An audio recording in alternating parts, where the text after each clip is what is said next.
Boa noite a todos. Mais uma edição do Encontro com Tecnologia do Clube de Engenharia, um programa que criamos há 3 anos atrás para divulgar para a sociedade as novas tendências tecnológicas e traduzi-las nos seus efeitos de desenvolvimento do Brasil. Hoje temos um convidado muito especial.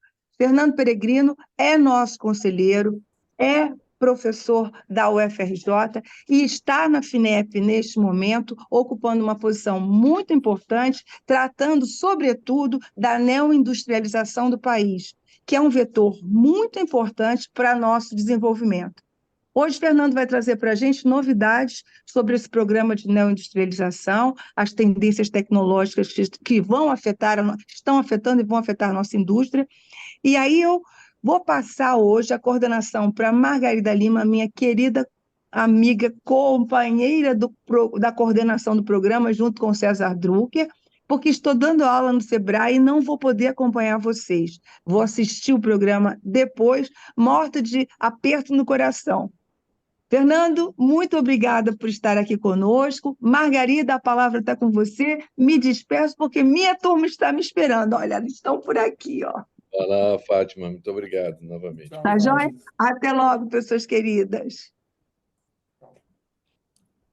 Temos a presença do nosso vice-presidente, Márcio Patusco. Oi, Márcio. Olá. Margarida, por favor, ativar o som. Seja bem-vindo, Peregrino. Muito obrigado, Márcio. Ok. Boa palestra para você. Obrigado. Tem que ativar o som. Muito bem. É uma inovação do Brasil nosso Brasil. A seguir, eu apresento agora a estrutura do evento, porque é um evento diferenciado dos demais. A sua estrutura, né? Então, em primeiro lugar, o palestrante terá 40 minutos, em torno de 40 minutos, para fazer a sua apresentação.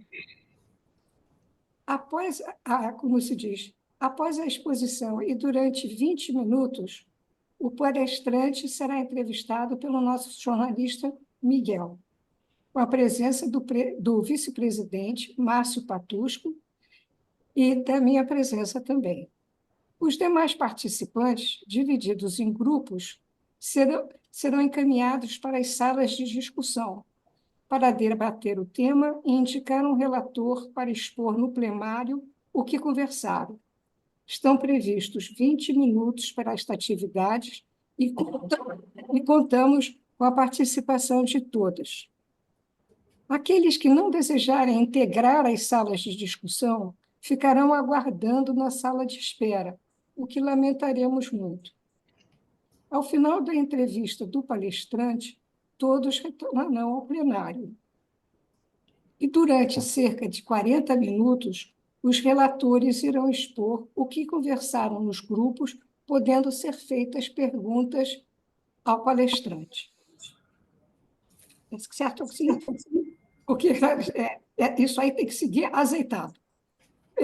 E agora, então, passamos a palavra ao nosso palestrante, engenheiro Fernando Peregrino. Fernando, tudo com você.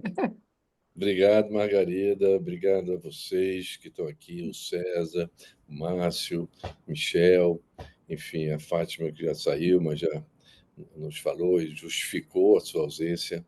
Eu quero, com muito prazer, ocupar esse momento aqui do clube para difundir algumas ideias sobre que estão tramitando na República, no Brasil, sobre um período muito diferente, que eu espero que se concretize para o bem de todos, da engenharia brasileira, da pesquisa, da tecnologia, do bem-estar, do bom emprego e da nossa economia como um todo.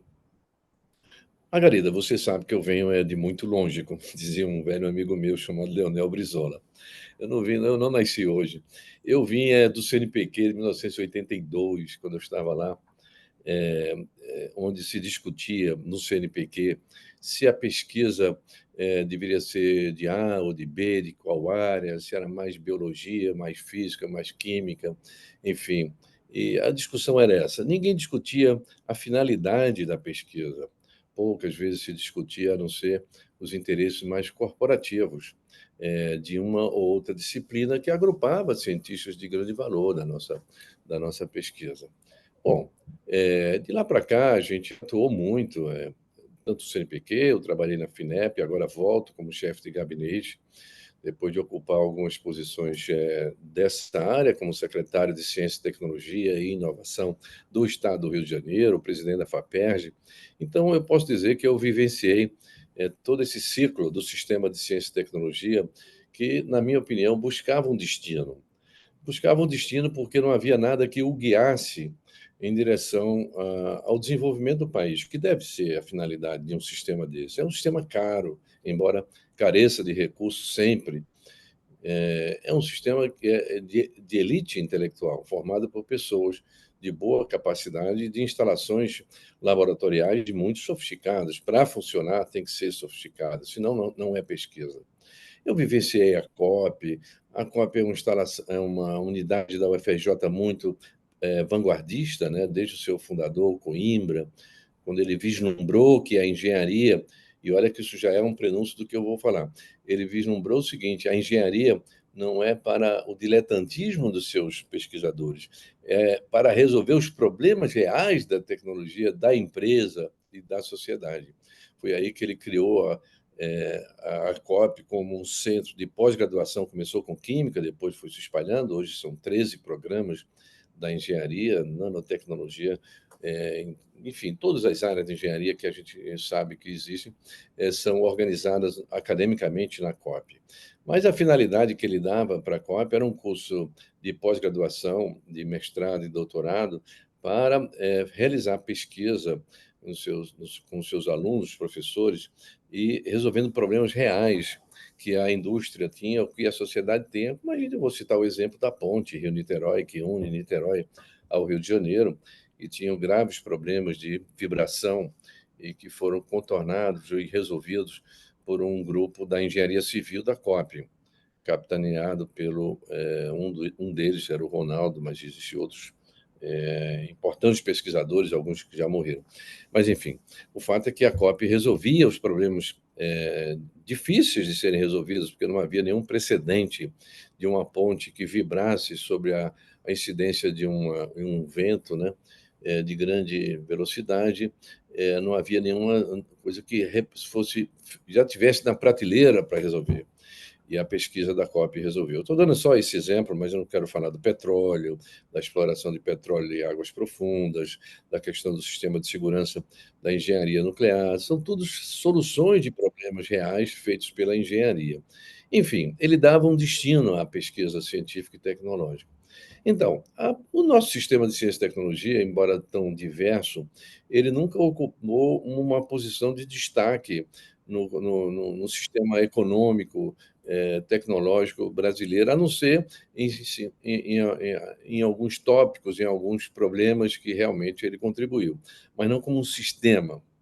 E o que está sendo vinculado hoje no Brasil, nesse governo especialmente, desde o dia 22 de janeiro, e o presidente Lula lançou e acolheu a posição do Conselho Nacional de Desenvolvimento da Indústria para empreender o que se chamou de Nova Indústria Brasil, ou seja, uma política industrial, mas não apenas uma política igual às outras, uma política que desse conta de várias premissas muito importantes. Por exemplo, que ela não fosse emissora de gases, ou, ao contrário, reduzisse a produção de gases de efeito estufa, fosse descarbonizada, que fizesse a transição energética dos combustíveis fósseis para combustíveis limpos, renováveis, que desse conta da agricultura, da mecanização da agricultura familiar, que hoje carece de equipamentos básicos para 5 milhões de famílias que trabalham na agricultura brasileira, retirando agronegócios, e resta 5 milhões de famílias que produzem alimentos para nós.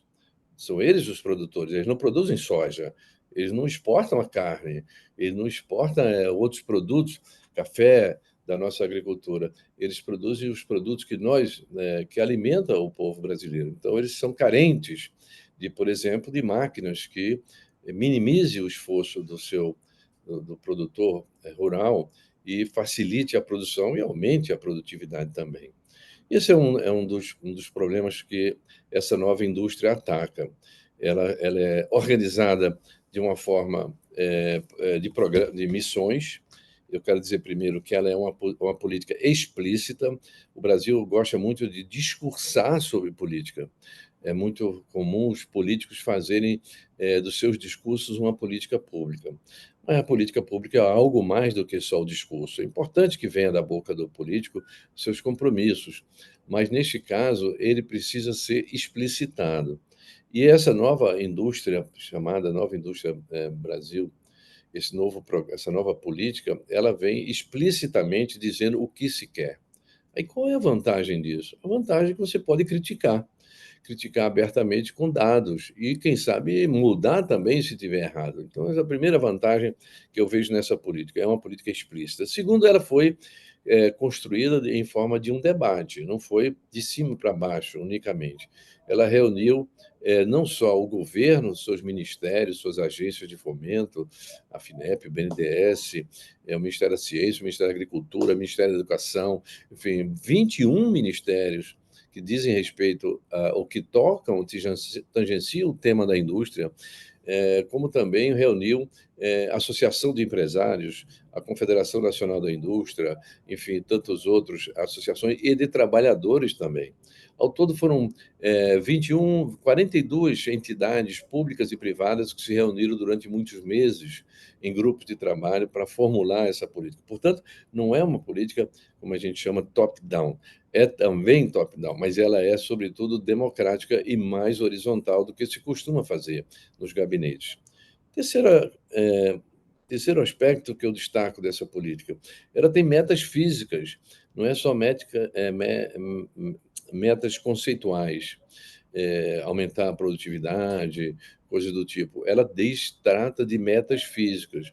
Por exemplo, uma das missões, das 6 que ela explicita, uma das missões é o complexo econômico industrial. Todos nós vivenciamos a questão da Covid.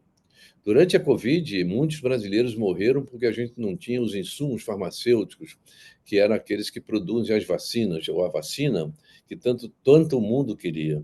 E nós poderíamos ser produtores. Se a Índia é produtora e outros países são, por que nós não somos produtores desses insumos? Tínhamos uma base industrial muito forte na indústria da química fina, tínhamos 95% produzido aqui, reduziu-se a muito pouco, abaixo de 30%. Dizimamos essa indústria. Alguém, quando me pergunta assim, mas Peregrino, o que essa política tem a ver com os engenheiros? Ora, bolas, quem fazia essas indústrias rodarem eram os engenheiros. Eu não vejo outro profissional mais importante do que um engenheiro para rodar uma indústria química, seja de qualquer tipo. Enfim, essa indústria foi dizimada. E a gente sentiu na carne, infelizmente, com a morte de muitos, o problema da vacina, de não termos a vacina. Mas não era só a vacina. A gente não tinha máscaras, a gente não tinha luvas, a gente não tinha aventais. Eu digo isso porque eu sei o quanto foi duro comprar isso para o Hospital Universitário Clementino Chagas Filho, da UFRJ, o maior hospital universitário aqui do Rio de Janeiro. Era um hospital de 320 leitos. Um dia eu estava em casa, no domingo, ligou-me o diretor do HU, o professor Marcos Freire, e disse: Peregrino, amanhã eu vou amanhecer sem máscaras e sem luvas. Mas ora bolas, sem máscaras e sem luvas, sem a vacina, a gente lamentava, mas era muito cruel você dizer, sem máscara, um paciente ou um médico morre contaminado, pode morrer contaminado. Iam morrer pacientes, iam morrer profissionais de saúde no hospital. E ele tinha uma licitação aberta que só ia chegar daqui a um mês. Enfim, ele ia amanhecer sem máscara e ia ficar sem máscara. E qual foi a solução que talvez nem todo mundo saiba? Eu tinha criado na fundação que eu dirigia, a Fundação Coptec, um fundo de doações privadas. Os próprios professores, alunos, comovidos com a questão da Covid, doaram recursos, não de grande monta. Algumas empresas também doaram dinheiro para esse fundo. A gente apurou mais ou menos 4 milhões de reais. Não é tanto para o que a gente precisava, mas serviu para comprar máscaras, serviu para comprar aventais, serviu para comprar luvas, e isso com certeza salvou vidas de médicos, profissionais de saúde. Eu estou dando um exemplo de uma indústria simples, não é indústria, não digo que é tosca, mas é uma indústria que a gente não tinha para produzir, porque não tinha também. E eu fui comprar na China, uma parte dessa demanda, eu fui comprar. E olha, pasmem, esse carregamento que vinha da China foi bloqueado em Miami, porque na época o presidente dos Estados Unidos era Trump, e ele bloqueou toda a passagem de produtos que diziam respeito à Covid, de que passava pelos Estados Unidos, ele bloqueou, e bloqueou o carregamento nosso também. Mas, graças a Deus, a gente conseguiu, em São Paulo, um lote de máscaras e desses produtos, e conseguimos abastecer o hospital, e o hospital, então, minimizou seus problemas e teve uma performance boa durante a Covid. Eu estou dando um exemplo de uma indústria simples, de fazer aventais. Compramos aventais numa indústria de modas feminina do Ceará, que se converteu numa indústria de fabricação de aventais e de máscaras, e nós compramos dele. Então, esse é o desespero de um Brasil desindustrializado. E esse é um desespero de um país que deixou a sua indústria de transformação cair a 11% ao longo de muitos anos, de 20 anos, caiu a 11% a sua participação no PIB, na sua formação do PIB.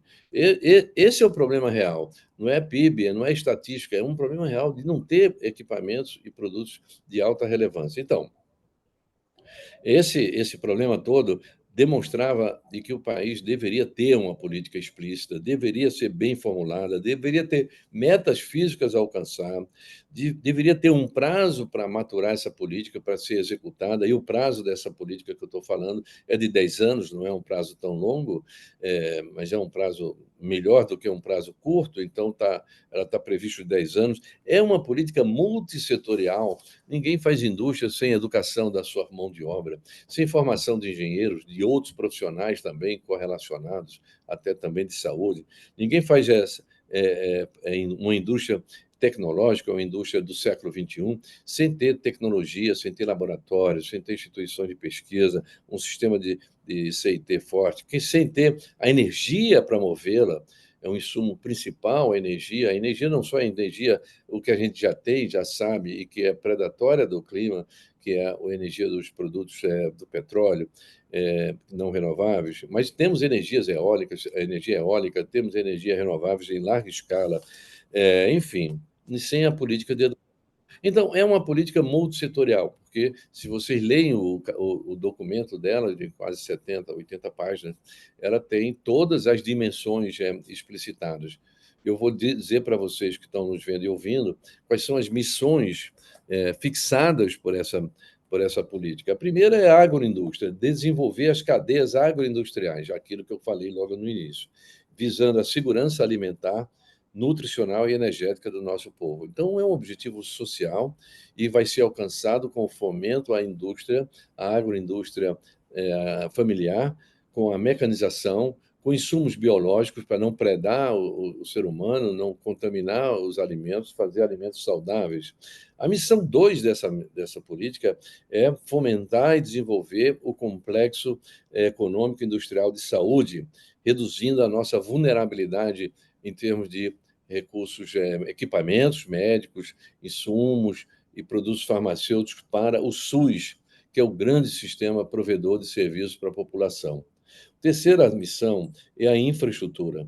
Nós precisamos de infraestrutura, o cidadão não pode demorar tanto tempo para ir no trabalho numa grande cidade. Tem que reduzir esse meio de transporte.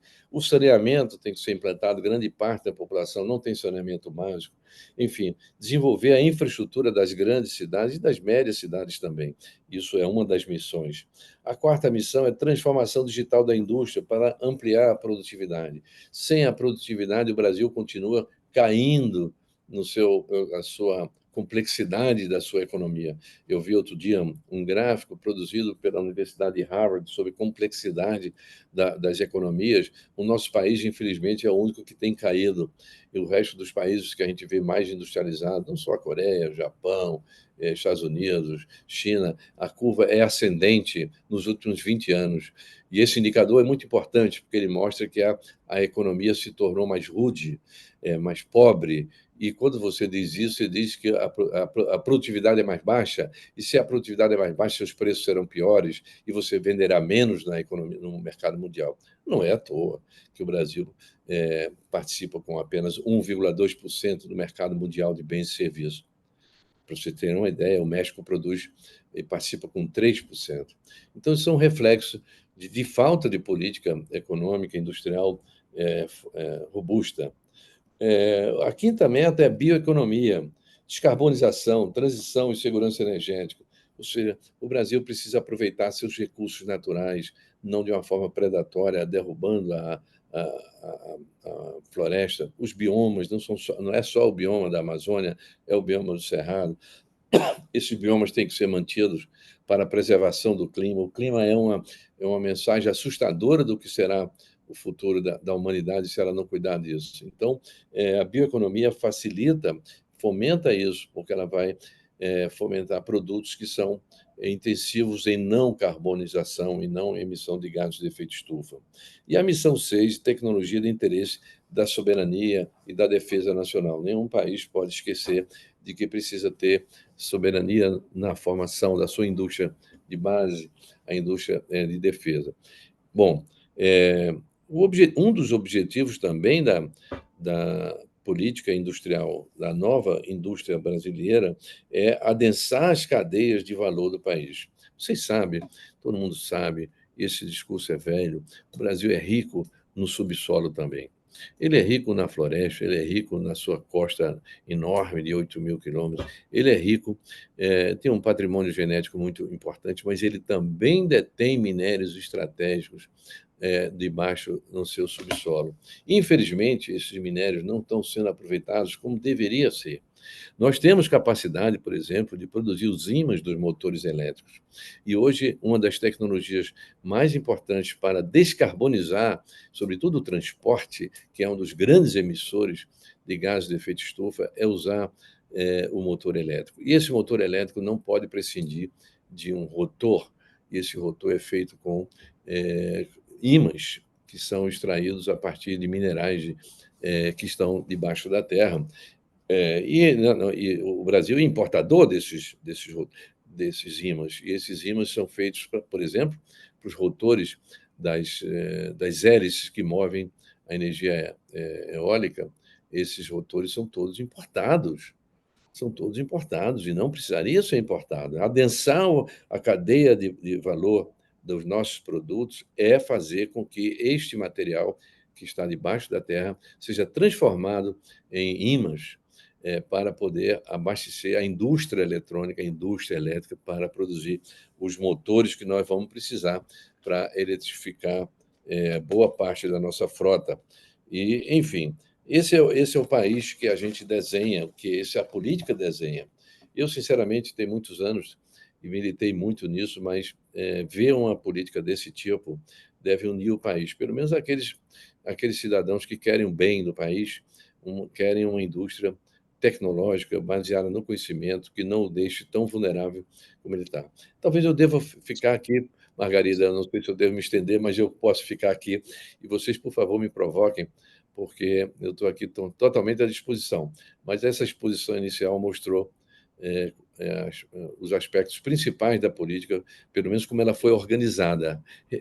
Vou enfatizar, ela foi organizada por missões. Alguém pode lembrar assim, mas o Juscelino Kubitschek, em 1955, quando ele foi eleito, ele formou o Plano de Metas. Se lembram? Vocês se lembram? O Plano de Metas. Eram 40 metas, se não me engano. Eram coisas parecidas com essas que eu estou falando. Aqui, hoje, a moda é chamada de missões. Mas não digo que é moda, é um conceito talvez mais aprofundado do que metas. O Juscelino tinha as missões dele, que eram as metas, e ele traçou isso.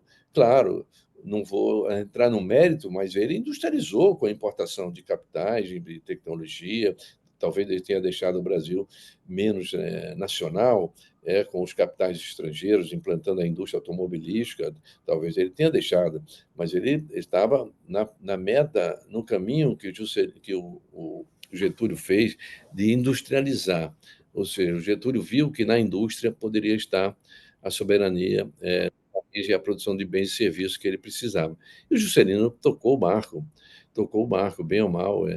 Ele fez a indústria florescer no Brasil, tanto é que depois nós colhemos os frutos de um crescimento de 6, 7, 8% na economia, coisa que a gente não consegue há muitos anos, né? Nós crescemos muito pouco ao longo desses anos aí, porque destruímos que o grande produtor de desenvolvimento, que é a indústria, nesse período aí recente. Então, essa ideia de organizar por missões, fixar metas, estabelecer aspirações de qualquer um desses setores que eu mencionei, é muito importante, porque converge as forças do Brasil, não só as forças de produção, como as forças intelectuais, como são a nossa comunidade de engenheiros, de pesquisadores do Brasil. Então, eu deixo aqui, fico ao seu dispor, Margarida e os demais, para conduzir qualquer coisa.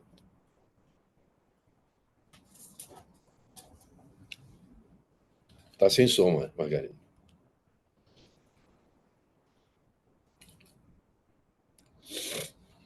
Eu sempre me esqueço do som. Bom, a nossa proposta agora é você ser entrevistado, e para essa entrevista com o Michel, e nós chamamos o nosso vice-diretor, o Márcio Patusco, para participar também da entrevista. Paralelamente, os demais participantes serão divididos pela nossa Juliana, né, em grupos e encaminhados para salas de discussão, para debater o tema e indicar também um relator para expor no plenário o que conversaram. Estão previstos cerca de 20 minutos para esta atividade, as duas atividades paralelas. E contamos realmente com a participação de todos. E lembramos que aqueles que não desejarem integrar as salas de discussão ficarão aguardando na sala de espera, e lamentaremos muito. Então, passaremos agora a ficarmos sobre a maestria, né, da Juliana. Eu estou indo para a sala 3. 3. Por favor, só aceitarem o convite, exceto Patucho, Peregrino e Michel.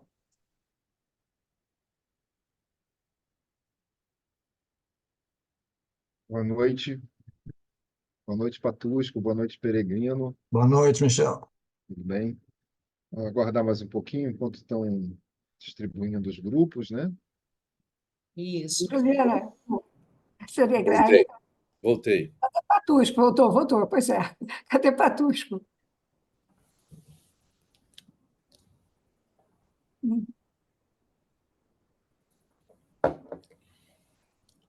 Bom, só lembrando que não aceitou o convite, eu vou jogar para a sala de espera, tá? Tá. Uma pena.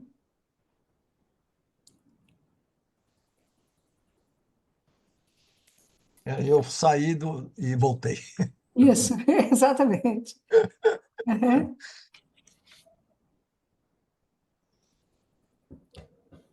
Eu tenho duas considerações a fazer para o Peregrino sobre esses planos, né?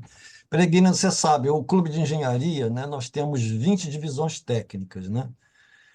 Algumas delas trabalham efetivamente em cima de segmentos da engenharia, né? Eu, por exemplo, fico muito perto da minha área, que é telecomunicações, né?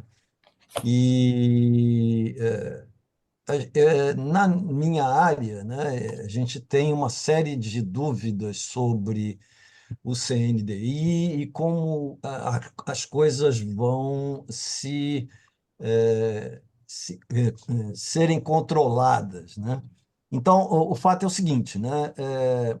Qual é a nossa percepção, né? Nós temos hoje uma diversidade política no comando dos ministérios muito grande, né? Então, a minha né, minha primeira questão, né, como é que essa diversidade de orientações políticas, algumas contrárias à orientação principal, que é uma orientação dada pelo presidente Lula, né, como é que esses políticos vão se alinhar de bom grado, vamos dizer assim, né, com as políticas que foram formuladas nessas missões, né? Essa é a minha primeira questão. A minha segunda eu coloco também logo em seguida, que é uma questão de alinhadas às missões, né? E eu tenho isso muito claro na minha área de telecomunicações, que existe uma série de recursos que foram colocados à disposição para o desenvolvimento dos serviços de telecomunicações no Brasil, basicamente o serviço de internet, que é aquele que hoje a gente tem a maior necessidade, né? Escolas, centros de saúde, né? Que tem uma necessidade muito grande ainda, né? E os recursos estão na mesa e a gente não vê, e isto é muito crítico, a gente não vê um controle de como esses recursos vão ser usados. Então, a gente tem recursos vindos do leilão do 5G, a gente tem projetos de lei que destinaram valores astronômicos para a infraestrutura de telecomunicações, principalmente para a área de escolas e centros de saúde, né? Da ordem de bilhões de reais, né? Nós temos dinheiro que vem do FUST, né? Que é o Fundo de Universalização dos Serviços de Telecomunicações, e nós temos dinheiro que vem até da FINEP mesmo, né? E também do Ministério das Comunicações. E a gente não vê nenhuma ordenação de cima que faça com que esses recursos sejam alocados adequadamente nos locais onde eles precisam. E a gente corre um risco muito grande, porque 3,5 bilhões de reais foram alocados e quem vai dar destinação a esses recursos são os estados e os municípios. E esse dinheiro pode sumir e não chegar na ponta, né? Então, o que a gente vem dizendo, principalmente na nossa divisão técnica, né, que há necessidade de se ter um controle gerencial de cima que veja o problema de distribuição desse recurso adequado para que ele seja aplicado onde precisa e não suma. Essa que é a grande preocupação, né? Corre-se o risco da gente diluir esse dinheiro em locais onde, na verdade, ele não é necessário e aonde ele é necessário, ele não chegaria. Então, essas são as duas colocações que eu faria para você nos orientar. Obrigado. Posso responder, Margarida? Sim, claro. Sim. Com relação às diferentes orientações que esse governo tem, como é que convive com políticas tão explícitas como essa, né? Claro, essa é uma virtude. Esse governo conseguiu ser governo porque ele reuniu essas forças políticas. Eu duvidaria que ele estivesse empoderado, o presidente Lula, se ele não tivesse feito as suas alianças. Não vou julgar os detalhes aqui, porque é muito pequeno para a gente ficar esmiuçando os detalhes, se fulano deveria, cicrano, mas a união de forças é velha na nossa política, né? O Getúlio mesmo era um grande agregador de forças políticas, aparentemente contrário, mas ele conseguia liderar para o desenvolvimento industrial que ele fez no tempo dele. Mas eu digo assim, claro, você pode ter liberais clássicos dentro de um governo que não é liberal. Claro, você pode ter pessoas monetaristas, pessoas que defendem a independência do Banco Central, defendem tudo ao contrário do que a gente está falando. Mas, enfim, essas são as vicissitudes de um governo dessa. Mas, por outro lado, esse método de fazer políticas explícitas, viu, Márcio, ele pode atrair a força da sociedade para apoiá-lo em detrimento daqueles que vão bombardear essa política. Eu não tenho dúvida nenhuma que eu não vou viver para ver um país industrializado, embora tenha trabalhado muito tempo por ele. mas eu acho que a gente começa se a gente se unir na sociedade. Eu tive em BH agora, há uma semana, no Parque Tecnológico de BH. Eles reuniram lá um povo lá para nos escutar, junto com a Verena, que é a secretária executiva do CNDI.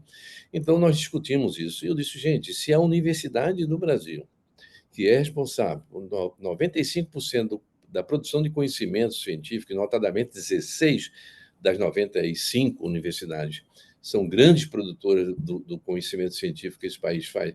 Se ela não se unir a essa política, ela está perdendo uma grande chance de demonstrar, com evidências, que ela é importante para o desenvolvimento.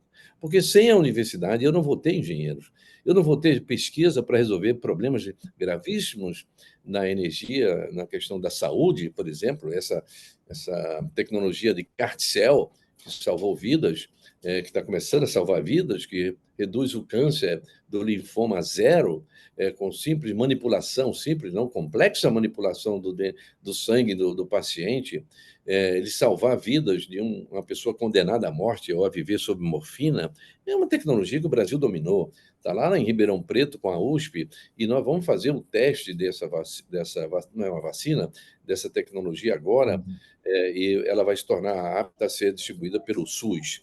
Então, eu não vejo como se dispensar a universidade, e a universidade tem que ver essa política com aquilo que a gente queria.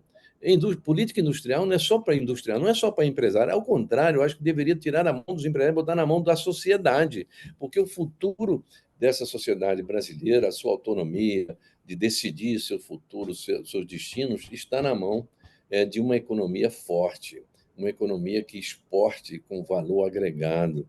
Veja bem, alguém diz, mas a agricultura também exporta. Mas a agricultura não fixa seus preços. Os agricultores do agronegócio, de soja, carne, minério, ele não fixa seus preços. Ele não consegue se beneficiar da produtividade tecnológica que eles consigam, porque quem fixa o preço deles é o mercado internacional.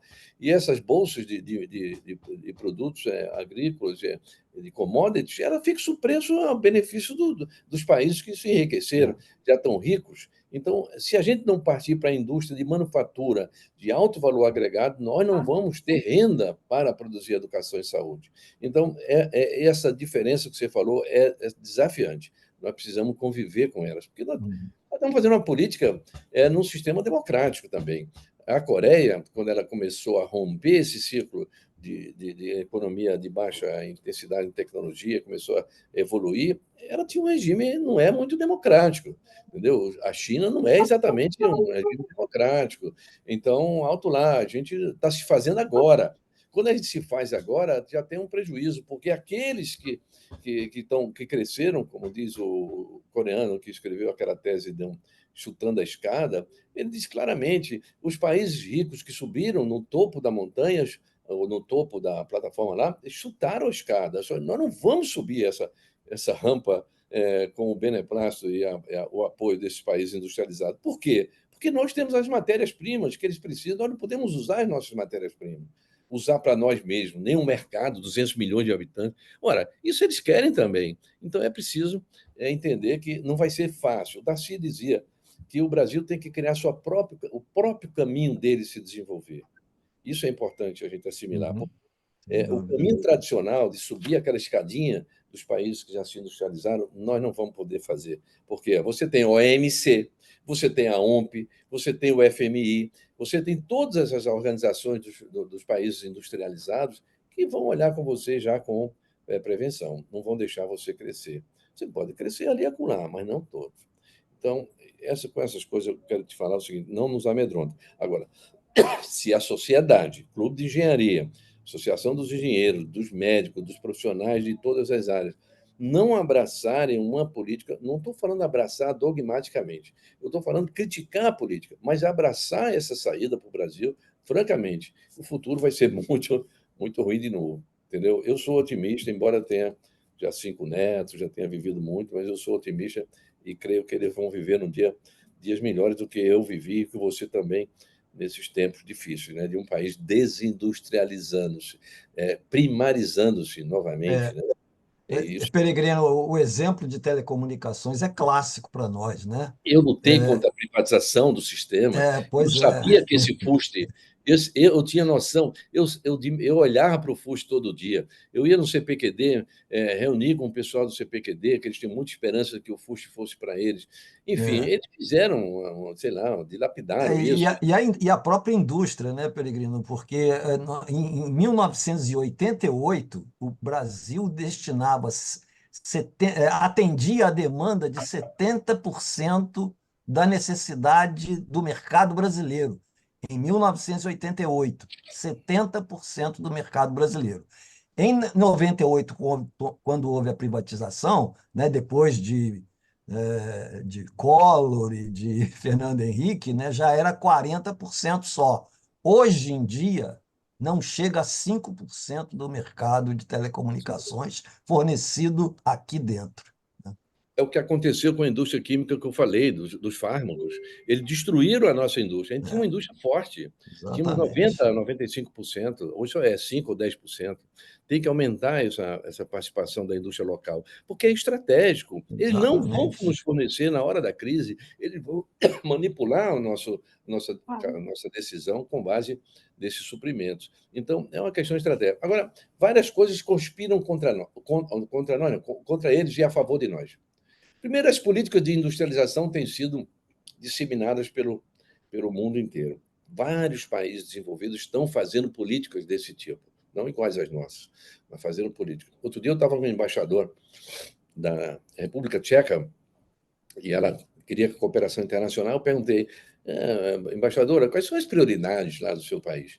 Ela falou descarbonização, transição energética, bioeconomia. Falou tudo que eu falei aqui para o Brasil.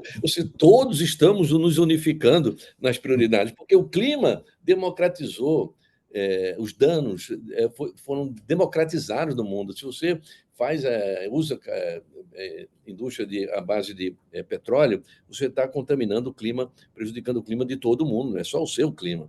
Então, e a energia, que é a fonte motriz desse desenvolvimento, pode ser a fonte motriz mais limpa, ela é segregada no mundo, é distribuída. Vento, a gente tem muito, né?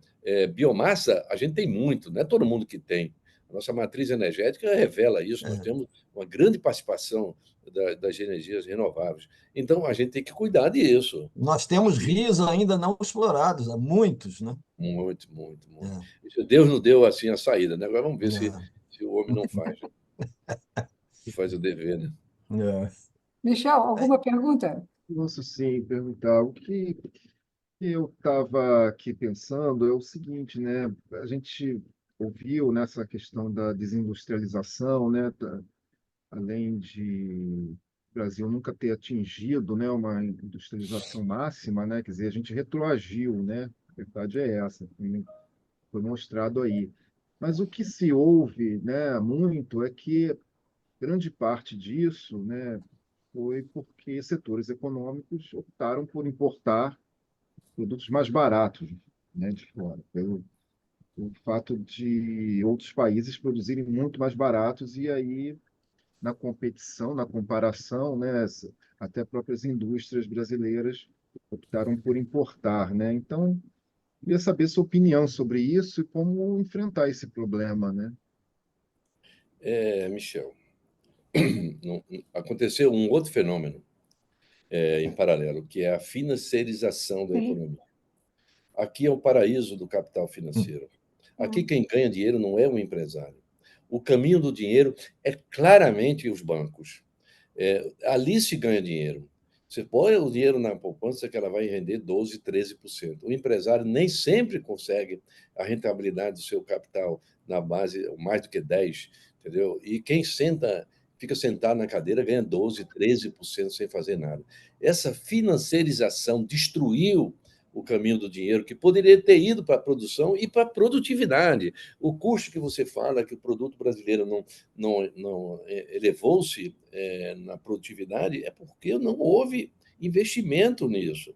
A formação bruta de capital, que é a quantidade de investimentos que as empresas fazem, é muito baixa. O crescimento é muito baixo, a participação da formação bruta das empresas privadas é muito baixa e do governo também é baixa. Agora é que a gente tem um alento, porque agora a vez do capital financeiro ainda não acabou. mas tem que acabar. Não que ele não exista, mas é preciso ter controle dos juros. Esse Banco Central não pode ficar na mão exatamente do oposto da industrialização. Isso, viu, Marcos? A gente tem que trabalhar com isso. O Claro. Banco Central é inimigo mortal da industrialização do país, porque ele financia um grupo muito pequeno que não produz nada. Você já viu um banqueiro produzindo um sanduíche mais do que aquele rapaz do botequim ali na esquerda? Ele não faz nem um sanduíche. E ele ganha muito mais do que as indústrias. Ele ganha parado com o capital dos outros, porque você ajuda ele depositando o seu dinheiro lá. Eu também ajudo, todo mundo ajuda aqui. Não é isso? Então, é uma coisa vergonhosa que esse país está fazendo. Eles financiarizaram. A questão da moeda, do dólar, fez com que os Estados Unidos controlassem essa economia globalmente. Entendeu? As dívidas feitas em dólar. Tem uma vantagem. O Brasil hoje tem uma dívida grande. Alguém pode dizer, não, mas ele já está com quase 80% do PIB. E aí? A nossa dívida é em reais. Ela não é dívida em dólar. Eu tenho uma vantagem sobre isso. Há economistas que dizem que nós podemos emitir dinheiro. Nós podemos emitir dinheiro se a dívida é com a nossa moeda, não há nenhum problema em fazer isso. Aliás, os Estados Unidos têm uma dívida em relação ao PIB muito maior do que Muito 100, maior, muito maior. 110, Japão. E por que nós não É. podemos ter uma dívida também igual a 100% do PIB? Para quê? Para capitalizar as políticas setoriais, as políticas estratégicas de educação, saúde, a indústria. Isso que a gente tem que fazer. A receita está clara, não pode ser assim. Não pode ser ganhando dinheiro para o setor financeiro e saindo da indústria, né? E os empresários, eles vão para o lugar onde dá mais rentabilidade, vamos combinar, né? E se ele pode pegar o dinheiro e botar no banco e render e não capitalizar a sua indústria, não contratar operários, engenheiros e assim por diante, ele vai fazer isso, vai botar no banco. Vai botar no banco, vai Claro, usar claro. os incentivos fiscais, Questões tributárias também, né? Que isenções afetam. tributárias, deve estar na ordem de 400 bilhões de reais por ano das isenções tributárias. Você pode olhar eu fui num hotel lá na Bahia, aí tinha esse empreendimento financiado graças aos investimentos, como é que é, incentivos fiscais da Sudene. Mas, porra, o empreendimento já estava implantado há alguns 30, 40 anos. Pô, ainda tem incentivo fiscal? O incentivo não é para uma transição, não é para durante um tempo, para você também, em contrapartida, tem que contratar gente. Não é assim. Você ganha benefício fiscal, é uma despesa pública, não não é abstrato. Então, é triste a gente ver o mau uso dos instrumentos para produzir a indústria, né? Mas eu acho que com esse alerta geral, o presidente Lula é uma pessoa tem comunicação com o mundo inteiro, ele fala com muita gente e de uma linguagem simples, ele pode ir explicando a importância disso que tem para o cidadão, né? Diferente da nossa Eles chamam o classe. Macron de colega. Não, ele Ele tem, tem uma intimidade que nenhum presidente nosso teve em toda a história. Uma intimidade com os pares dele, né? É inacreditável, isso é inacreditável. É bom, uma liderança mundial mesmo, e não realmente. perde o foco, né? Porque o foco das políticas públicas é o que ele fala, é da comida. É comida, mas ele está sendo muito É, simplório, não é simplório. Quem tem comida todo dia, se toda a sua população tem comida, é porque você tem uma indústria lá atrás, você tem pujança, você tem gente, mão de obra formada, senão não teria comida lá atrás. É o Brasil. É o Brasil que produziu uma desigualdade, 33 milhões de pessoas que não têm comida todos os é. dias. É um Brasil que produz Essa desigualdade é que a gente tem que brigar contra ela, né? 20 mil doutores nós formamos por ano, e esses doutores não estão empregados. Essa é uma tristeza. Nós vamos exportar esses doutores? Vamos botar eles para trabalhar no botequim? Um doutor desse custa caro para o país. Ele deveria estar trabalhando numa indústria, ou numa área de serviços. Então, é um país meio perdulário, né? Enfim, e eu acho que é isso que a gente tem que fazer. E quando você tem uma política dessa que você compreende, Márcio, e todos que estão aqui compreendem como coisas boas, com seus objetivos para o país, porque trata de uma forma ampla os problemas centrais da economia, menos a questão financeira. Aí eu concordo. Mas, Peregrino, o Banco Central não está na mão do Lula. Realmente, esse é um problema. Mas É. essa são política que só ele, eu acho, pode resolver. Como ele derrubou o outro, né, o obscurantista, eu acho que ele vai ter que encontrar a saída para esse rapaz sair do Banco Central. E a política do Banco Central ser uma política alavancadora do desenvolvimento da indústria, não alinhada com o desenvolvimento, né? alinhada, né? Essa é uma falha, não é falha, é uma lacuna que vai ter que ser preenchida, para onde vai o dinheiro, né? A Uhum. taxonomia do dinheiro indo para indústrias de verde, de baixa uso de carbono, essas coisas todas têm que ser feitas, mas com o Banco Central assim é muito complexo, muito difícil. Peregrino, fala um pouquinho sobre o que uma das observações que eu fiz, sobre o controle desses recursos todos, Isso, como é que será? como é que a gente tem foco para não desperdiçar e aplicar no local adequado. Ô, Márcio, deixa eu te falar uma coisa. Eu tenho, ao mesmo tempo, esse zelo que você tem pelo controle desses recursos, mas, ao mesmo tempo, eu tenho medo do excesso de controle. Hum, Eu trabalho na universidade e a gente sabe que a assimetria do Estado brasileiro é brutal. O que a gente tem no Estado brasileiro é uma casta que ganha 3 vezes, um funcionário ganha 3 vezes, um professor doutor de uma universidade como a COP, ele ganha 3 vezes menos, 2 vezes menos do que um agente público do controle, chamado controle. Eu estou falando do controle, a organização, depois o controle social, acho que a gente tem que sempre fazer mesmo. Então, eu estou falando o seguinte: a República criou uma casta que Weber dizia que os profissionais, que a estrutura pública deveria ser formada por bons profissionais, com leis claras, com hierarquia e tudo mais. Ele esqueceu de examinar o homem, o ser humano. O ser humano, ele pensa muito nele, é egoísta. E essa casta que eu chamo, e eu lutei, eu não estou falando isso não é retórica, não. Eu enfrentei o CGU, enfrentei o TCU, defendendo as fundações, os projetos de pesquisa. Enfrentei esse ministro, chamei para um acordo, porque ele estava exagerando. Certa vez eu disse para o secretário de controle interno da CGU, Antônio Carlos Leonel, dou o nome, porque para mim ele se converteu para o nosso lado. Depois de muitos debates, ele passou a ser do nosso lado. Eu disse, doutor, vocês vão quebrar o sistema de ciência e tecnologia. Essa maneira de atuar contra o cientista, querendo que a ciência seja feita como se fosse uma obra de engenharia, não é. A ciência é o imponderável, é uma hipótese. Essa hipótese, você pode chegar nela ou não. E se você já sabe se vai chegar, você não está fazendo ciência. Então, dê um voto de confiança às pesquisas que são feitas e não fique cobrando delas as coisas que você cobra numa obra convencional, que você já sabe o roteiro. Você não pode transgredir a obra de engenharia, salvo algumas coisas. Você não pode transgredir, então isso já é sabido. Então, tome controle no superfaturamento dos insumos, dos serviços, isso tem que ter. Agora, na pesquisa, você tem que confiar que o cara está pesquisando alguma coisa nova. A hipótese dele pode dar certo ou não. E se der errado, ele está certo. Paradoxalmente, uma hipótese errada que não deu certo é certo, porque ele incorporou o saber à humanidade. Saber, Você não exatamente, deve é fazer isso mais mesmo. por ali. É isso. Humberto Eco tem um livro, é muito, muito fácil de ler sobre isso. Então, eles não entendem o controle burocrático da República, do Estado brasileiro, está colapsando as políticas públicas. E eu já alertei lá, onde eu tenho que falar, de que, se não derem conta disso, nós vamos quebrar essa política neoindustrialização, porque a quantidade de mecanismos que você tem... Por exemplo, você conhece a nova lei de licitação? Sim. Conhece, a lei 14.303, se não me engano. Essa é uma revisão da lei 8.666. 8.666. Que é a lei de compras.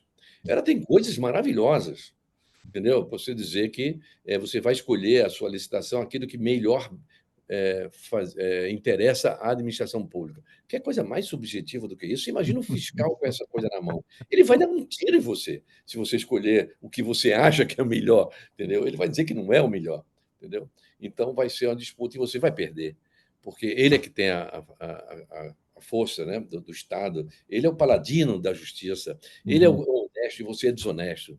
A gente passa por isso no dia a dia na universidade. Nós somos desonestos e eles são honestos.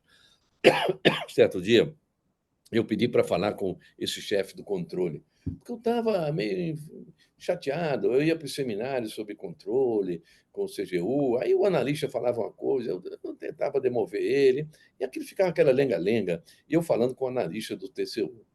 Aí eu cheguei para o Ministério da Ciência, o subsecretário, o subministro, falei, doutor, eu quero falar com a cúpula da CGU. Eu não quero falar mais com analista, não. Eu sou representante de todas as fundações de apoio. Eu fui presidente do Confis por 4 vezes. Eu quero falar com a cúpula, porque falar com o soldadinho ali não tem jeito. Tem que falar com a gente, dizer para ele a verdade. E aí eles armaram uma audiência comigo. Eu fui na audiência. E a minha pauta que eu disse é autorregulação das fundações de apoio. Eu queria dizer que você, eu, todos nós aqui somos honestos o suficiente para fiscalizar o bem uso, né, o bom uso do dinheiro público. Claro que a gente tem que ter fiscal. Mas, porra, não vem desconfiando de mim e por qualquer coisa, vai gastando dinheiro público com isso, entendeu? Então, vai tratar de outras coisas que você tem mais possibilidade de encontrar erro. E aí, eles me deram essa audiência. E o que eu disse, e repito aqui para vocês, eu disse, doutor, primeiro eu estranhei, ele botou 9 pessoas na sala. Eu disse, doutor, eu pedi uma audiência consigo, porque tantas pessoas na sala. Ele disse, professor Peregrino, o senhor anunciou a sua agenda, o senhor falou da autorregulação. Todo o meu staff aqui se interessou para saber que diabo é isso que você inventou. Aí eu falei, aqui, vocês vão quebrar o sistema. O sistema foi criado em 1950 com Getúlio Vargas, criando o CNPq, a CAPES, depois veio a FAPESP, veio tudo. Claro, teve outras instituições mais antigas, mas vocês vão quebrar o sistema. Sabe por quê? Os mais velhos estão se aposentando precocemente, os pesquisadores mais antigos. E os pesquisadores mais novos estão migrando para os países industrializados e vão fornecer tecnologia para nós em breve, entendeu? E nós já pagamos pelo doutorado dele, e eles são bons, têm talento, por isso que eles foram lá para fora. O que é isso que vocês vão fazer? Parem perseguir o cientista, parem de perseguir o cara do laboratório. Ele está testando hipóteses, ele está fazendo uma coisa mais sublime da humanidade, que é conhecer coisas novas e trazer para a humanidade. Ajudem a ele, não fique perseguindo. A Constituição disse que essas pessoas têm que gozar de privilégios. A Constituição diz, no capítulo de Ciência e Tecnologia, que aqueles que trabalham com pesquisa têm que gozar de apoio, não sei o quê, não sei o quê. Como é que vocês vão fazer isso conosco? Aí ele disse, doutor, eu gostei desse seu discurso. Agora, eu vou dizer uma consequência, doutor Leonel. Isso que vai acarretar isso é o seguinte, é que o Brasil vai continuar de joelhos no mercado internacional. De joelhos, vendendo só a soja e o minério, e vendendo tudo, as suas empresas, está vendendo tudo para ganhar dinheiro, para ver se alimenta esse povo. É isso que o resultado vai ser isso. É um país de joelho no mercado internacional. Então, eu até gostei do seu discurso. Pode apresentar a sua proposta. Aí eu fui mais simples, né? Porque aquele foi um discurso muito político. Eu sabia que ou eu estava preso ali, ou então eu ia ganhar um amigo, pelo menos pela minha sinceridade. Eu sincericídio. Peregrino, nós vamos ter que voltar para a sala, para o evento com o restante do pessoal. Tá bom. Isso aqui está ótimo, mas não dá. Não Margarida, dá. Margarida, você é que manda. Então tá bom, então voltamos. Juliana, por favor, Deixa comigo. Nós podemos continuar de alguma maneira essa sua fala, mas em conjunto agora, por favor. Terminou bem esse papo, não foi? Tá bom? Vamos lá. Em 30 segundos, tá? O retorno de todos. English, não, português.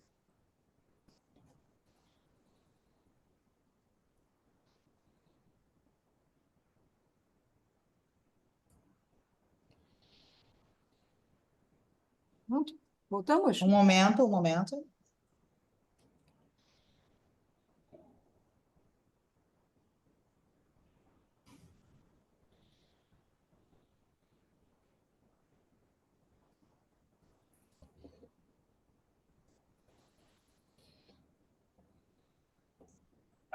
Dez segundos.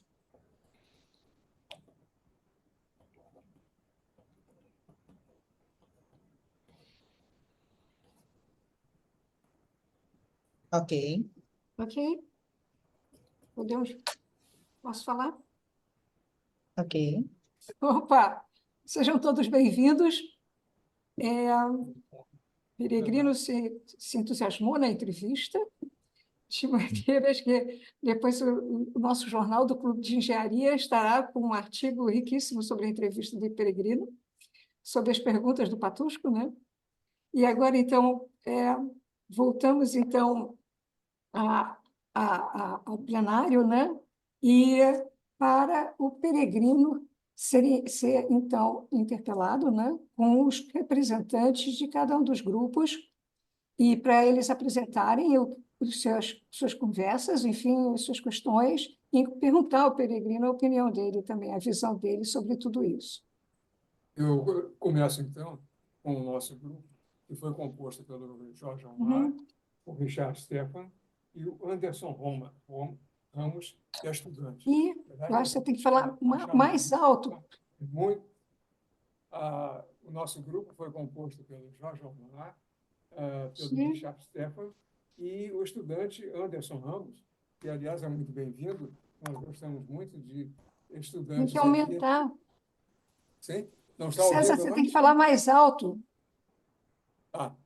O nosso grupo foi formado por Jorge Almar, Richard Stefan e Anderson Ramos, que é estudante. E nós gostamos muito de estudantes participando de todas as atividades do Clube de Engenharia. Ele está convidado a próximas atividades, como também chamar outros colegas. E para encaminhar perguntas consequentes aos assuntos que foram discutidos no nosso grupo, então, o Jorge Almar foi escolhido para que ele verbalize o resumo das questões que foram vistas no nosso grupo. Tá? Bom, por favor, Jorge Almar. Está me ouvindo? Que meu som estava... Está ouvindo? Não, estou te ouvindo bem. Estou ouvindo. A primeira questão é o seguinte: nós conhecemos, por exemplo, os vários processos de tentativa de industrialização do Brasil e conhecemos também como é que a China conseguiu trazer as empresas do mundo, ou seja, o capital se deslocar para a China mediante mão de obra mais barata, isenção de impostos, energia disponível.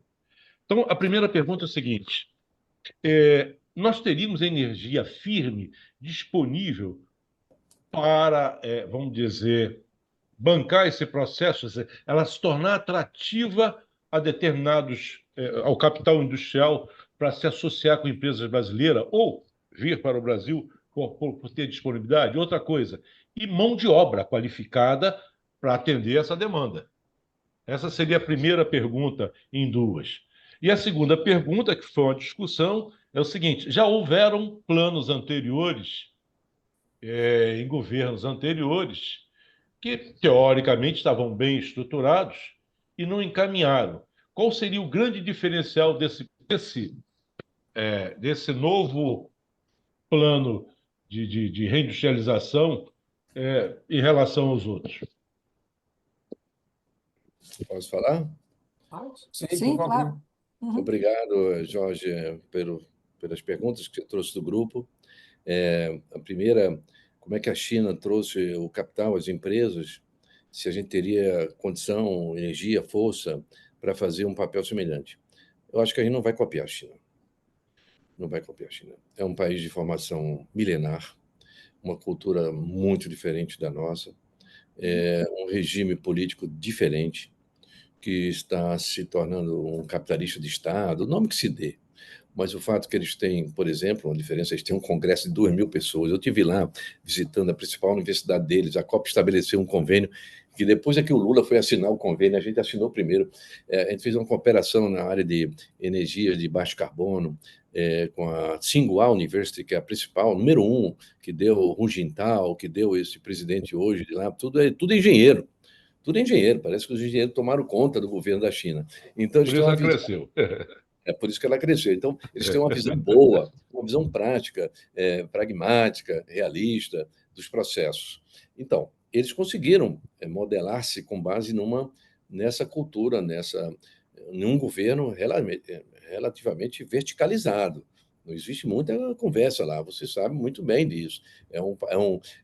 o plano deles, quinquenal, decenal, tudo plano de longo alcance. Eles queriam igualar com os Estados Unidos em pesquisa, eles passaram os Estados Unidos Passaram. em inovação, eles são realmente predeterminados. A questão da Embraer, por exemplo, que eu tomei como exemplo, quando eu fui na China há uns 15 anos, com a COP, a Embraer estava se associando a uma empresa chinesa. O que é que eles fizeram? Eles trouxeram a Embraer, fizeram uma joint venture com a Embraer, e depois se separaram. Eles usaram assim, o casulo, né? Entraram na Embraer, dividiram o capital e aprenderam, talvez, muita coisa, e depois se separaram, então, com a empresa deles. E a Embraer continua, graças a Deus, é uma empresa muito virtuosa. Enfim, eu acho que a gente não vai ser igual à China. Se a gente vai ter energia, eu vou buscar energia no que eu estou falando desde o começo. Se a sociedade brasileira não for mobilizada, se esse programa não se tornar uma coisa corrente na sociedade, realmente a gente vai colapsar. Não vai porque esses liberais, saudosos liberais, e que vão ficar alguns viúvos, mas vão ganhar dinheiro se eles pensarem direitinho, eles vão ganhar dinheiro com a nova indústria.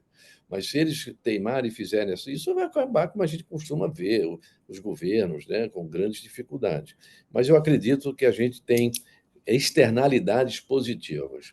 Primeiro, as grandes demandas da energia não renovável, né?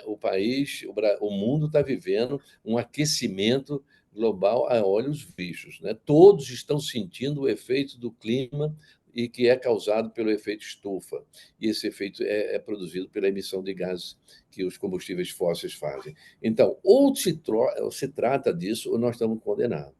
Depois, nós temos algumas vantagens para compensar essa perda dessa energia não renovável com energias limpas. Nós temos uma energia solar enorme. Eu tenho estatísticas aqui da Petrobras que dão conta de que nós temos vários gigawatts potenciais para ser implantado na energia solar. Essa energia eólica também largamente está sendo usada só no continente, fora offshore, que nós temos condições de meter esses motores, esses rotores na bacia offshore, e aí tirar a energia de lá. Como a biomassa, para quê fazer tudo isso se a gente tem biomassa, se a gente tem energia do biodiesel, e que pode aumentar? A gente já tem até o SAF, aquela energia da querosene, que substitui a querosene dos aviões. Isso vai produzir um efeito na economia muito forte.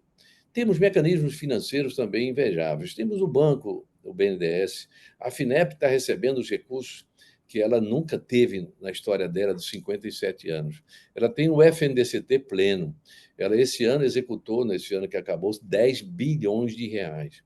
Nos anos anteriores, era 10% disso, né? O governo contingenciava tudo. Agora, não pode mais contingenciar. A lei que nós aprovamos no Congresso, nós, quando eu digo, eu não sou deputado, mas o lobby, a campanha que a comunidade científica, tecnológica e empresarial fez no Congresso, recentemente no governo Bolsonaro, foi realmente vitorioso. Ele vetou a lei complementar 177, que era que dava autonomia, congelava esse fundo, blindava esse fundo FNDCT para ele não ser desviado para a dívida pública. Essa lei complementar congelava isso e dava condição para ela operar plenamente, sem poder ser aplicado em outro. O Bolsonaro vetou na primeira versão. Nós fizemos, depois ele emendou e o Congresso, não, o Bolsonaro votou, o Congresso derrubou o primeiro veto e depois derrubou o segundo veto dele. Isso é um caso único. Só o filho dele votou contra. No Congresso Nacional de 500 e poucas pessoas, mais os senadores. Então, são vitórias que mostram um caminho diferente. Por exemplo, nessa política industrial, nós vamos usar muito. Todo mundo deve se perguntar quando é que a gente vai arrumar dinheiro para isso, né? Um dos dinheiros é esse, tudo bem, é muito restrito. O FNDCT, por melhor que seja, é restrito. Mas o BNDES também está fazendo a sua equação. Agora, tem um outro dinheiro que é o que a gente já gasta e não usa, que é o dinheiro das compras públicas. As compras públicas, o Brasil gasta 15% do seu PIB com compras públicas. Se nós pegarmos 3% dessas compras e dirigirmos para os produtos tecnológicos que são fabricados, que estão naquele naquele scale-up, estão lá em cima na cadeia, né, de transformar no produto, nós vamos financiar isso com o que a gente já tem gasto. Isso vai incrementar o nosso sistema de ciência e tecnologia com quase 40 bilhões, 4 FNDCTs, só usando o mecanismo de compras, as compras públicas, que os Estados Unidos usam desde 1900 e alguma coisa, desde a época do Hamilton, secretário do Tesouro.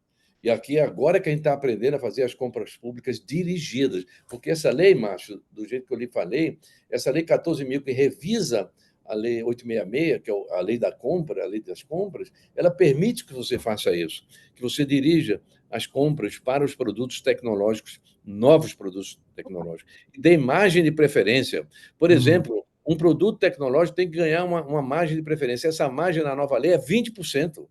É 20%. Se você tiver um produto tecnológico, você ganha 20% na margem de preferência. Você tem os diálogos competitivos entre o fornecedor e o comprador público. Você pode fazer, depois de credenciar os fornecedores, você pode fazer diálogos para o produto ser mais acessível, mais adequado às necessidades da administração pública. E você tem as encomendas tecnológicas. Ora bolas, aquela vacina que a Fiocruz está fazendo com a AstraZeneca, aqui não é encomenda. Aquilo é dinheiro da encomenda. Nós vamos comprar a vacina que a gente iria importar, a vacina que vai ser fabricada por nós. Então, isso é uma vantagem financeira de alavancagem, de impulsionamento da indústria local, né?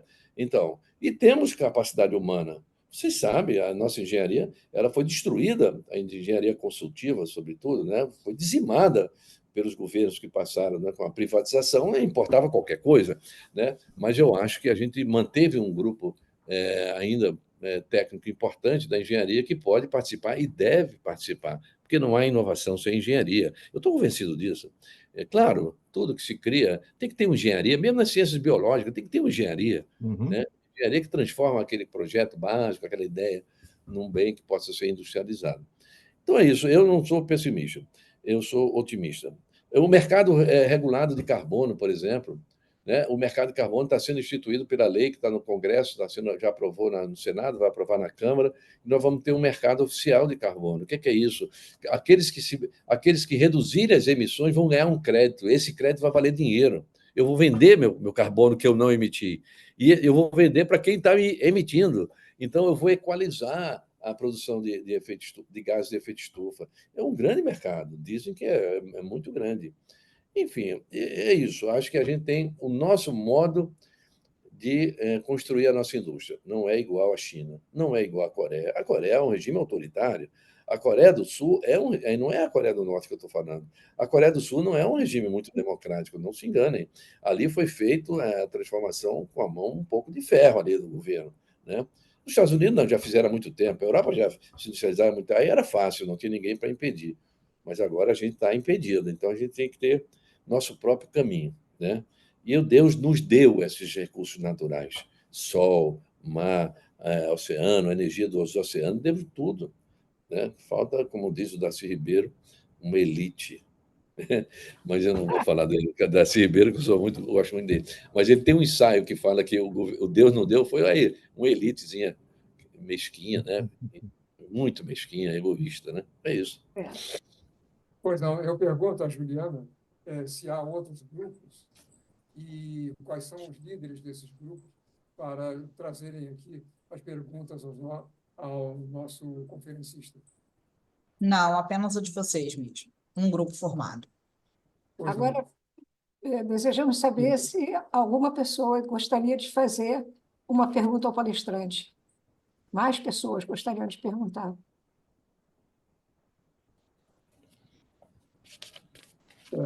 Penso que não.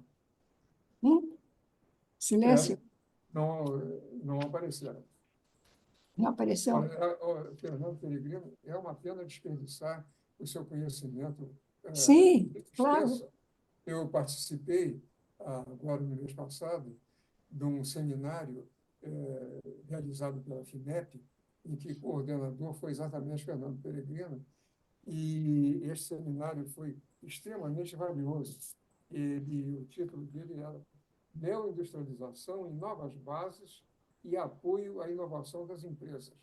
Ele teve uma característica federal, e eu, que minha área de formação foi estadual, aprendi muito nesse seminário. Eu espero que possa haver uma continuidade, né, de debates, de explicações. Eu queria que no Clube de Engenharia fosse mais divulgado um novo plano da indústria tecnológica, né, a nova indústria que se deseja fazer, a fim de dar conhecimento aos nossos sócios e dar também este apoio. Fica aqui a proposta para que haja essa maior divulgação. É importante isso, esse detalhamento, hein, César, que você falou, esse detalhamento, ou seja, a publicação, vamos dizer, dessa portaria, ou seja, portaria é portaria, né?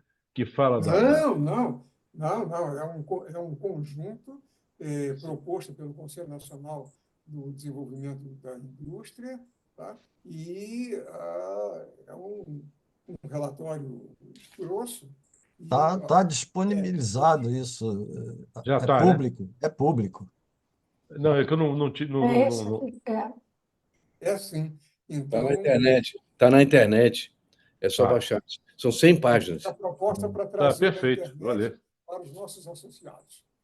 Então, divulgar. Nós temos uma ideia internamente, o Peregrino, de levar esse relatório, né, para as divisões técnicas, para que as divisões técnicas comentem na sua área. Na verdade, na minha área da divisão técnica de telecomunicações, ciência, tecnologia e telecomunicações, a gente já fez uma análise prévia, né? E é por isso que, na nossa conversa privada, né, eu falei que o que a gente sente é que não tem recursos bastante altos para o desenvolvimento da internet, por exemplo, mas a gente não consegue ver um gerente que vai fazer o controle. Não é o controle no sentido de colocar obstáculos ao desenvolvimento dessa destinação de recursos, mas uma espécie de gerente que veja onde estão as necessidades e direcione exatamente para aquele local o recurso adequado. É mais um gerente do que um controlador, vamos dizer assim, né? A gente percebe que há superposição de ações, há desperdício de dinheiro e que não está sendo percebido pelo governo central. Então, por isso é que eu falei que há necessidade de se ver, de se colocar pessoas adequadas, principalmente gerentes de desempenho, né, para fazer o controle e a destinação desses recursos.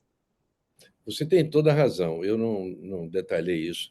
É uma das minhas preocupações e eu tenho alertado a Verena, que é a secretária executiva, que trabalha com o Alckmin, que é o coordenador geral desse CNDI, né, com o conselhão, né? Então, o que pode falhar é a integração desses setores, porque a gente está mexendo com várias políticas públicas, subpolíticas públicas. Diante dessa daqui são subpolíticas públicas, né? Educação, meio ambiente, energia, tudo isso são subpolíticas, agora estão subordinadas a uma macropolítica que é coordenada pelo vice-presidente da República. Então, já muda o status, né? Não é um ministro qualquer, é o vice-presidente da República. Então, essa áurea já está posicionada. Agora, a integração horizontal, a transversalidade das políticas vai ser uma equação mais complicada, porque você sabe muito bem a vaidade institucional, a precedência de um sobre o outro, quem manda aqui sou eu, você vem, isso tudo ocorre, você sabe, eu sou funcionário público há 40 anos, eu sei o que é isso, eles estragam as políticas públicas por causa da vaidade pessoal. Por isso que eu digo para os meus alunos, vocês, quando desenharem uma política pública, pensem nos aliados, tragam eles, né, massageiem o ego deles, digam que eles vão ganhar também, a vaidade dele vai ser contemplada, dá a foto para ele, mas não sacrifica o objeto da política pública. Reduza o objeto, mas não destrua a política pública. Reduza, para se quiser negociar, negocia, porque é uma ação política. A política pública é notoriamente uma ação boa política de interligação dos agentes. Essa parte horizontal não está tão bem equacionada, é a minha opinião. Mas eles estão trabalhando nisso. Tem que criar uma interface entre as agências e um sistema de informação adequado, de controle, transparência, posicionar isso à opinião pública. Olha aqui, nós vamos construir 1.000 casas, nós vamos construir um navio, nós vamos fazer uma rodovia 357, não sei de onde. Né? Tem lá escrito, essas metas todas têm escrito, vai recompor isso, aquilo outro. Então, transparência, informação é a solução. Né? A luz do sol vai quebrar esses mal-entendidos. Concordo com você plenamente. A engenharia pode ajudar e deve ajudar. Eu proponho que, e você já sinalizou isso, o Clube de Engenharia tem que fazer um amplo debate interno disso. Tem que mobilizar a categoria. Não adianta a gente ficar falando, e sinceramente eu ouço isso, porque a engenharia foi destruída, tem que ser chamada. Porra, se apresente, entendeu? Faça uma reunião no clube, chame. Eu fiz, o Druco está aqui. Ele falou, aquele seminário que nós fizemos, a FINEP não estava preparada para fazer isso. Não estava preparada. A gente botou 2.500 pessoas interconectadas durante os 12 seminários. É gente para beça, via internet, interagindo, fazendo perguntas. 62 debatedores, 62 pessoas vieram aqui na FINEP falar sobre temas, cada um. Eu gravei tudo. Eu tenho a sinopse de todas essas palestras. Nós vamos publicar um livro. Ninguém que não assistiu e gosta de ler, não gosta de assistir, vai ter. Todas as palestras estão no site da FINEP. Você pode ver, pode entrar no site da FINEP, tem todos os vídeos lá dentro. Eu prometi isso e logo a seguir esses vídeos estavam lá. Então, quem não veio, assista, porque vai saber que transição energética, bioeconomia, inteligência artificial, o Estado brasileiro que nós precisamos. Discutimos tudo isso. Agora, isso vira fumaça, se não ficar gravado, se não ficar disponível para todo mundo. Então, usem isso. Usem. O que nós fizemos, a FINEP, foi um fato na história dela meio inédito. Porque a FINEP é sempre muito tesoureira, né? Pagar as contas, pagar o projeto, fazer contrato, crescimento dos contratos, crescimento. Então, eu quero saber, FINEP, você está seguindo por qual política? A sua própria política é muito pouco. Você é um agente do Estado, você é uma empresa federal, poder público, só tem um acionista, que é a União. Você é regido pela Lei 13.303. Você é uma das 47 estatais, serve para gerir os seus ativos de um país, né? As empresas estatais. Né? Então, ela agora vai ter um sistema de discussão dessas teses, dessas linhas. Né? E vamos manter, viu, César? A gente vai fazer o seguinte: são duas conclusões desses eventos. A primeira é editar um livro. Esse livro vai sair. Eu já tenho a sinopse, vamos editar bonitinho, entendeu? E vamos publicar isso. Segundo, vamos fazer um think tank, como dizem os gringos, né? Para a gente permanentemente ficar em discussão na FINEP. Porque a FINEP demonstrou que tem capacidade de agregar gente. Chamar as pessoas no carnaval, chamar as pessoas nas férias, no verão desse, né, do Rio de Janeiro, para vir para cá para discutir, ligar na internet e ter 400 pessoas ligadas na internet até o final do evento, é porque o tema mobilizava. E a FINEP fez o seu papel de agregar isso. Eu acho que vocês devem se juntar. O clube tem que se juntar. Vocês são um elo importante da inovação. Eu sei disso, não precisa me dizer. O Girão gosta de dizer isso, mas o Girão já sei, entendeu? Isso é óbvio. Eu preciso converter os outros, converter já os convertidos, não adianta nada. E a gente tem que. Eu acho que a industrialização só sai se tiver engenheiro, eu tenho convicção disso. Mas não é só engenheiro. É isso que a gente tem que fazer, não é só engenheiro. Tem precisando de outras disciplinas, outras forças produtivas que queiram bem no país. Né? Por isso que eu acho que o trabalho é essa catequese que a gente tem que fazer.